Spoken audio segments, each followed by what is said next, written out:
Hi friends, मैं advocate Avinash नंदन शर्मा। दोस्तों, police corruption को कैसे रोकें? पुलिस भ्रष्टाचार बहुत इंपॉर्टेंट है दोस्तों। पुलिस के पास बहुत पावर है, इन्वेस्टिगेशन का पावर है। कोर्ट भी पुलिस पे ही डिपेंडेंट है। कोर्ट को पुलिस की रिपोर्ट चाहिए। अगर आप 156(3) में कोई क्रिमिनल कंप्लेंट फाइल करते हो तो उसका पर्पस यही होता है कि पुलिस ने मेरी नहीं सुनी, अदालत मेरी सुने, अदालत ऐसे डायरेक्शन दे। अब सबसे इंटरेस्टिंग इश्यू है दोस्तों कि फिर उसी पुलिस वाले को बोला जाता है कि रिपोर्ट फाइल करो, आप इस पे स्टेटस रिपोर्ट। जिस पुलिस ने एफआईआर दर्ज नहीं की वो पुलिस कैसी स्टेटस रिपोर्ट फाइल करेगी? अब पुलिस स्टेटस रिपोर्ट फाइल कर देगी तो उसी स्टेटस रिपोर्ट की कॉपी 156(3) में दूसरी पार्टी को दी जाती है कि आप बहस करो। अब आपको कहना है, कोर्ट को कन्विंस करना है। पुलिस के पास बहुत पावर है। पुलिस के पास पावर का रिजल्ट ये है कि जिसके पास जितना पावर है वो उतना ही ज्यादा करप्ट होता है, वो भ्रष्टाचारी भी हो सकता है। आप सोच भी लोगे कि मैं भ्रष्टाचार करूंगा तो एक कॉमन इंसान भ्रष्टाचार कहां करेगा? भ्रष्टाचार वही करेगा जिसके पास पावर है, जिसके पास भ्रष्ट होने की सुविधाएं हैं। दोस्तों, पुलिस के पास पावर है और चाणक्य ने कहा है कि पावर वो चीनी है जो जिह्वा पे रख दी जाए तो उसका स्वाद वो व्यक्ति लेगा। दोस्तों, यही स्वाद है भ्रष्टाचार। 4 लोगों के खिलाफ कोई नाम आता है तो पुलिस 2 लोगों के नाम हटा देती है। एसपी सुप्रिटेंडेंट ऑफ पुलिस को रिकमेंडेशन का पावर है कि 2 लोगों के खिलाफ अनुसंधान में चीजें नहीं पाई गई तो इसलिए इनके नाम को खाना नंबर 12 में रख दिया जाता है। या फिर पुलिस कोर्ट को भी ये जानकारी तक नहीं देगी कि 2 और लोग इन्वॉल्व थे। अगर किसी का नाम आता है पुलिस उनको वहीं का वहीं रफा दफा कर देती है। बहुत लोग ऐसे गरीब मिलते हैं जो कहते हैं, सर हमने पुलिस को पैसे नहीं दिए इसलिए मेरा नाम बुक कर दिया, और ये 2 बंदे के और नाम थे, उन लोगों ने पुलिस को पैसे दे दिए तो उनका नाम हटा दिया गया। अब इस मुद्दे को कौन रेज करे?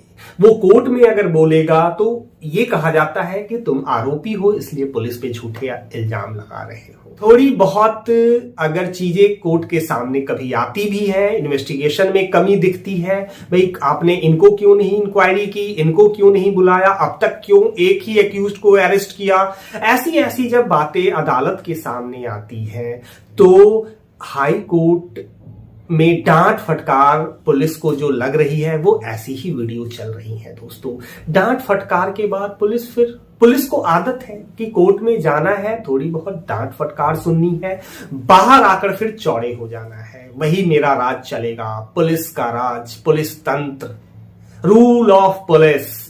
कहा जाता है इंडिया में रूल ऑफ लॉ, कानून का शासन है, लेकिन आप अगर देखोगे दोस्तों आपको दिखेगा यहां रूल ऑफ पुलिस है, पुलिस का शासन है। अब पुलिस के ऊपर क्या पुलिस बिठानी पड़ेगी कि करप्शन ना हो, पुलिस अपना काम करे? आप पुलिस के खिलाफ अभी भी कहीं कंप्लेंट देते हो, बहुत इफेक्टिवली कार्रवाई नहीं होती।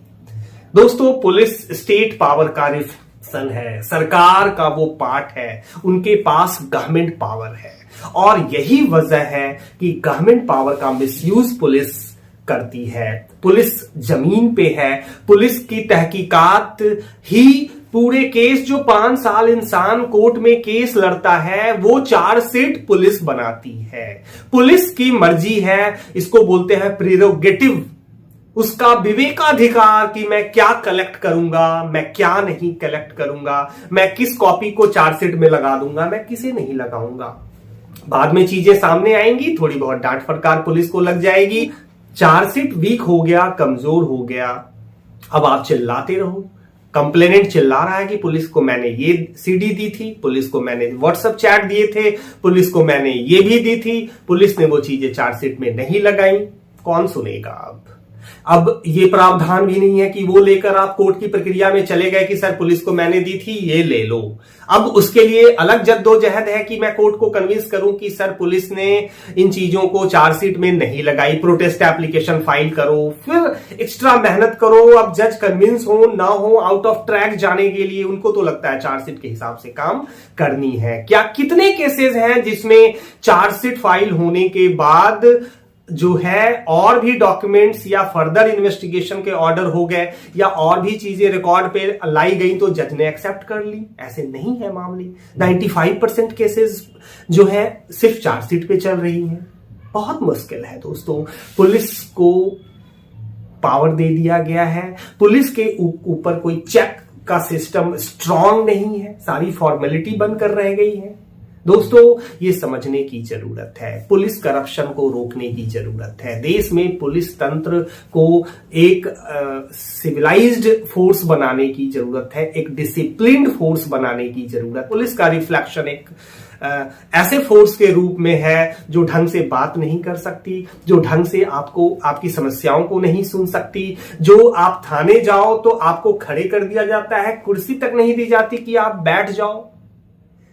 फिर भी मेंटेन करना है भाई सिस्टम को, कोर्ट को, उस पुलिस को लेकर भी चलना है, क्योंकि उन्हीं के आधार पे चीजें अरेस्ट होंगी, बंदा सामने आएगा, प्रॉपर्टी की रिकवरी होगी। कुछ भी हो रहा है तो वो पुलिस ही भाग दौड़ करती है, इसलिए लोग उनके आगे झुक जाते हैं कि भाई आप ही हो दाता, आप ही हो प्रभु, आपके काम से, आपकी भाग दौड़ से ही तो मेरा ये जो इशू है, मेरे साथ चीटिंग हुई है वो सॉल्व होगा, मेरी जमीन किसी ने रख ली वो सॉल्व होगा, या फिर मेरे भाई को किसी ने मार दिया, मेरी लड़की के साथ कोई गलत घटना हो गई। पुलिस है, अब पुलिस कुछ भी कर देगी। रात के 12 बजे, रात के 2 बजे लड़की जो विक्टिम है, जो मर जाती है, उसकी लाश तक जला दी जाती है।